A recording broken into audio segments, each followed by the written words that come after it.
Thank you very much. Fantastic to be here in Tel Aviv. I came for the first time, I think, 2 years ago, also to the Optimove Summit. And I enjoyed it a lot. It's a fantastic city, fantastic weather, really motivational people. So I'm very glad to Optimove for having me again. I will talk to you about marathon, not sprint.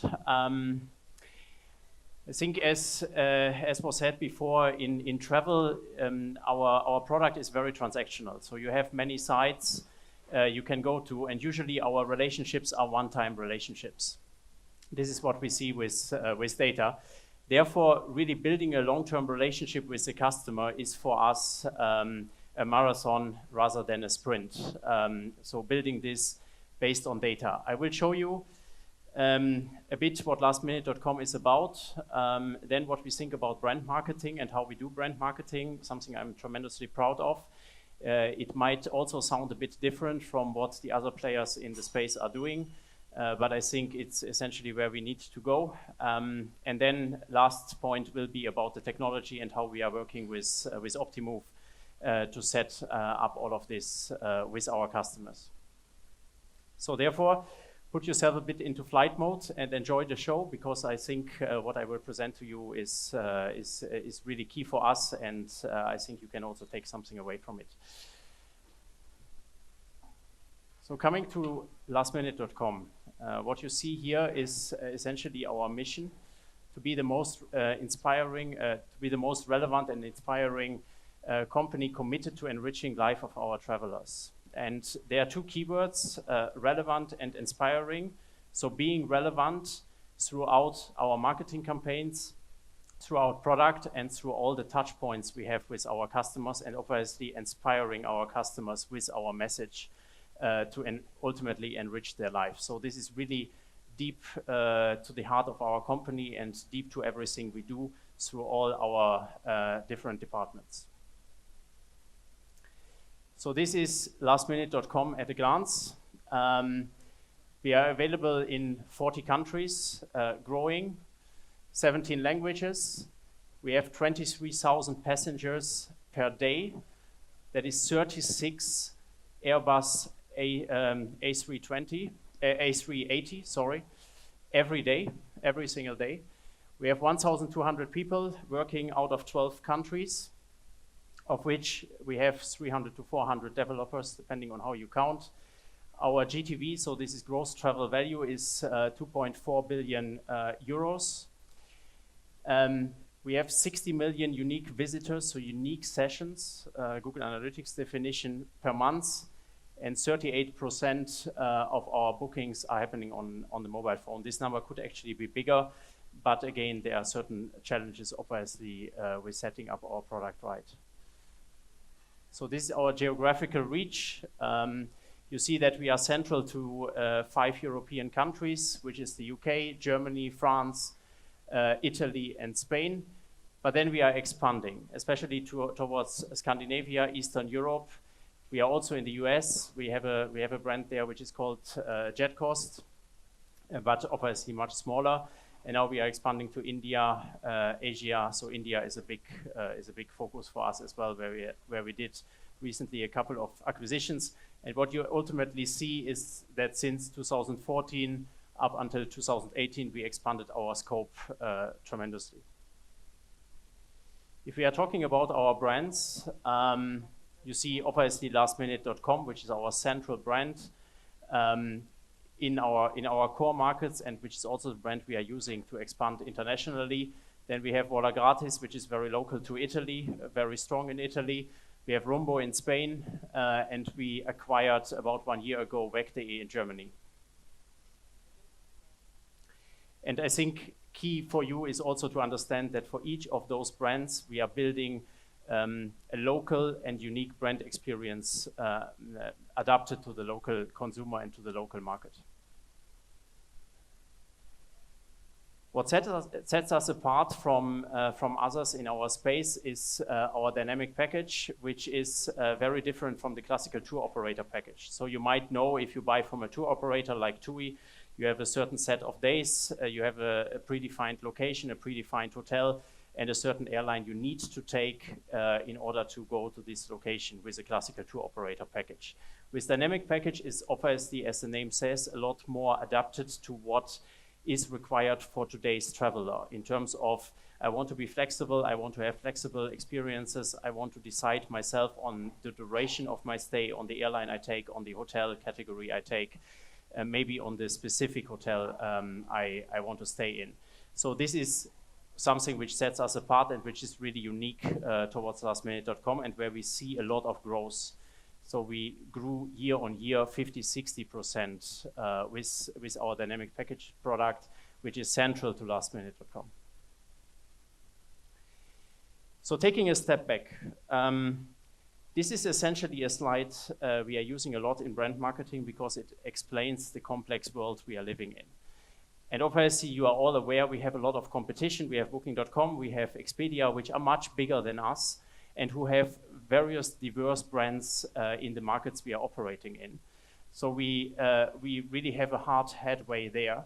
Then obviously our world is becoming ever more complex. We have political uncertainty, we have environmental disasters, we have a lot of change in terms of our social space on how we are interacting with each other. We are multi-device, multi-platform. So this is ultimately the challenge from a marketing perspective as it is from a product perspective, to be there where the user actually is and to understand what is engaging the user in order to build better relationships with them in this complex world. So this is a very interesting data point I looked at a lot, and it's ultimately based on a Google behavioral study done on package tour customers. And Google asked customers, what makes you actually decide for a brand? And ultimately, I was very surprised because obviously talking to a classical brand marketing department, they will tell you, yeah, it's brand building, it's long-term, top of mind with our customers. But you see here that 77% is not so much about classical brand marketing, but it's more about power of free, which is commercial message, certain discounts with our product, social norms in terms of engaging with our customers on social platforms, category heuristics, which is about product, how easy it is to use a certain product and how to interact with your product.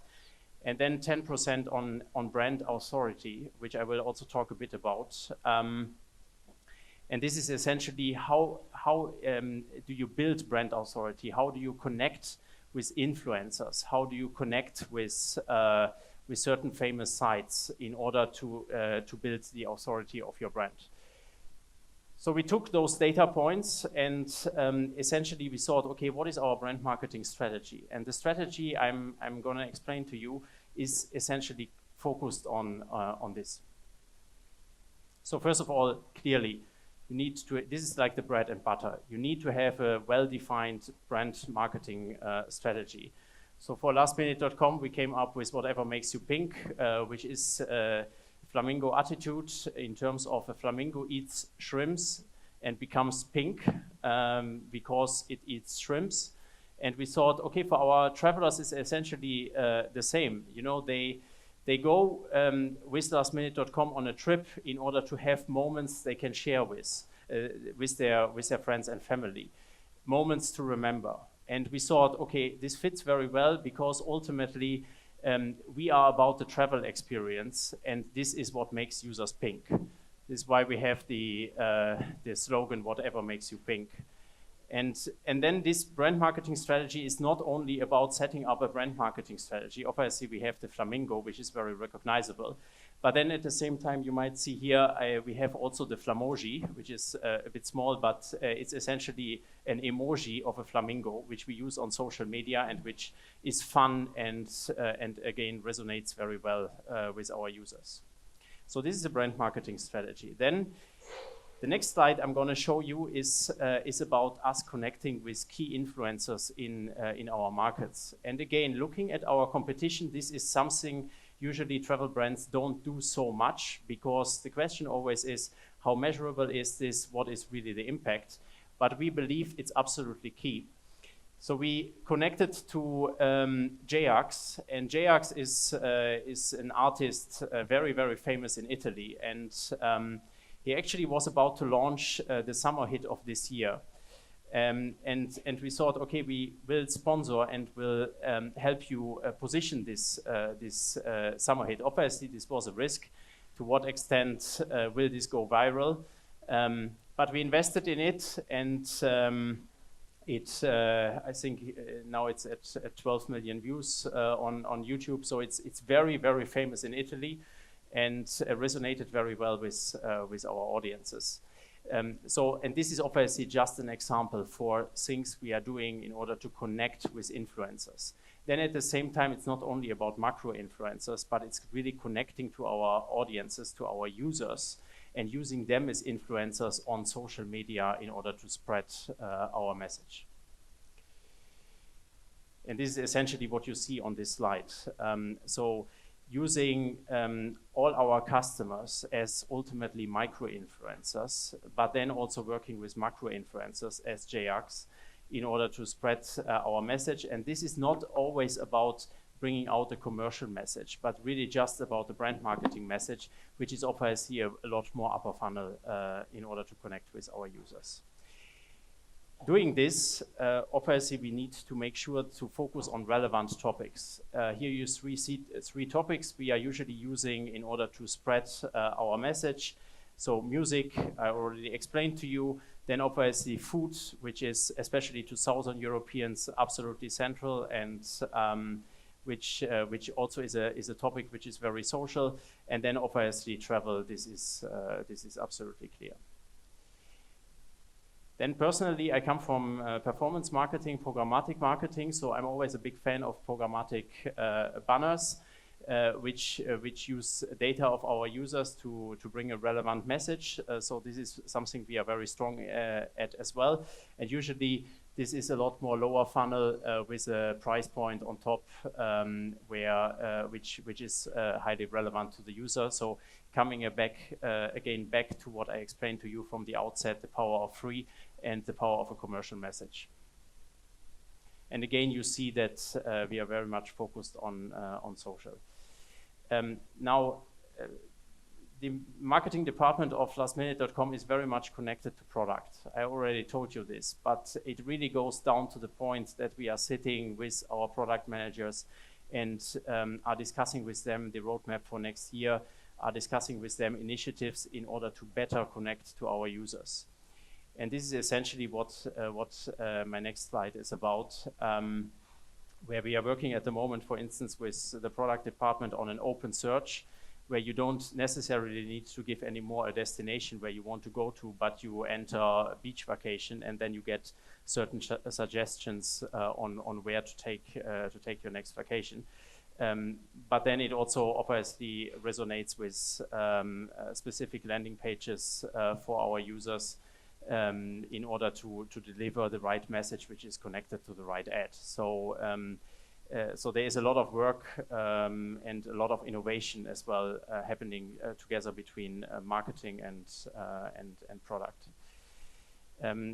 Then the last point on brand marketing, on our brand marketing strategy, is about brand authority. So there will be actually pretty soon big news in terms of us sponsoring additional events, additional sites. This is just an example of a smaller activation we did last year, where we sponsored London buses, and I thought it fits very well because obviously London buses is an iconic site in London. And our brand marketing in 2020 will be even stronger about this. So what can we do in order to sponsor iconic events, iconic stars, iconic sites, again, in our local communities? And by the way, on the bus, you see the flamojis I was talking about before, so the flamingo heads, which I like a lot. Great. So, talking to my boss, he's always saying, well, we are actually not really selling travel. Our product is a lot about managing our data. and again, there we are obviously very grateful for the partnership with Optimove in order to deliver this multi-device seamless experience I was talking to you before about. But thinking a bit closer, what does this actually mean, and what do I need to set up as a company and as a marketing department in order to deliver it? So there are two very simple things. One of them is obviously I need to get the targeting right.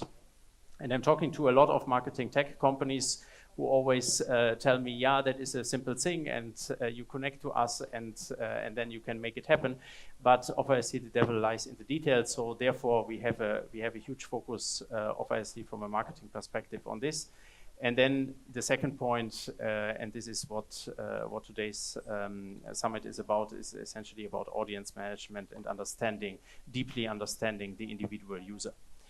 Then another concept which is absolutely key to our strategy is PESO. And PESO is essentially very simple. It's about paid media, earned media, shared media, and owned media. So paid media, the classical social and SEM. Then earned media, which is probably best described as PR. So other sites you are winning over with your message. Shared media, again, the social message, and owned media is our own platforms. So we need to make sure that everything we do is across those platforms and is resonating there where our users are. Coming back again to the point, how do you set up your company and how do you set up your marketing department in order to deliver this message? For me, what is absolutely key and what has been key since I joined lastminute.com 3.5 years ago was to build an in-house content marketing department, which is able to manage user-generated content, able to manage curated content, video content, animated content, and obviously not all in-house, but is also able to manage then external partners who are delivering this for us. And then the other point is, again, data and targeting, and coming back to the slide I mentioned earlier. And I put here an engine because for many people in brand marketing, it's usually a challenge to become technical and to understand how to really set this up in terms of the tools we need and in terms of the data infrastructure we need to have in place. And then I think the other intrinsic message of this slide is that your programmatic and performance marketing department needs to work very well with the content marketing department and ultimately have a joint strategy and a joint implementation.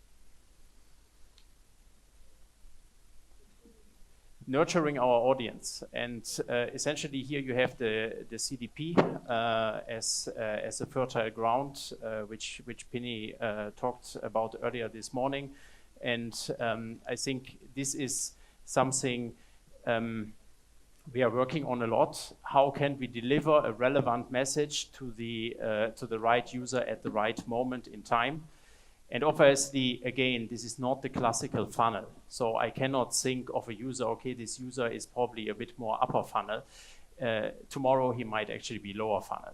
So I need to make sure that I'm very adaptive and that I'm also very flexible with the messages I'm delivering to this user. And obviously, what Penny was describing this morning in terms of having machine learning in place in order to better understand this and to deliver this message is they are absolutely key, I believe. So ultimately, coming back to what I presented to you from the outset in terms of having our mission as the most relevant and inspiring travel company committed to enrich the life of our users is central to our marketing strategy and to our product marketing strategy, and ultimately also to our tech strategy.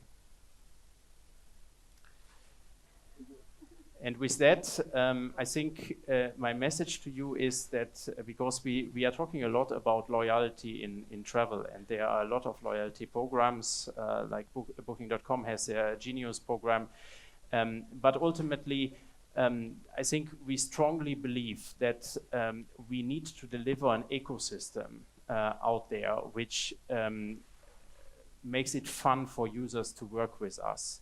makes it easy for us, for users to work with us. This starts with the customer department, as it is with our websites, and connecting and communicating to our users through social media, to give you a couple of examples. But this needs to be a well-aligned engine, and this is ultimately what we are trying to set up with the various brands we have in the different markets, all around content and data management. And with that, I leave you with really a programmatic message. Ultimately, the right beat, the right moment, the right time. So this is something which you need to set up, and where Optimove obviously is central for us. So thank you very much. This, by the way, is my last slide, and is a poster which we had in London subway, and which I liked a lot, because it's very fun and sets the flamingo at the center. So thank you very much for listening to me.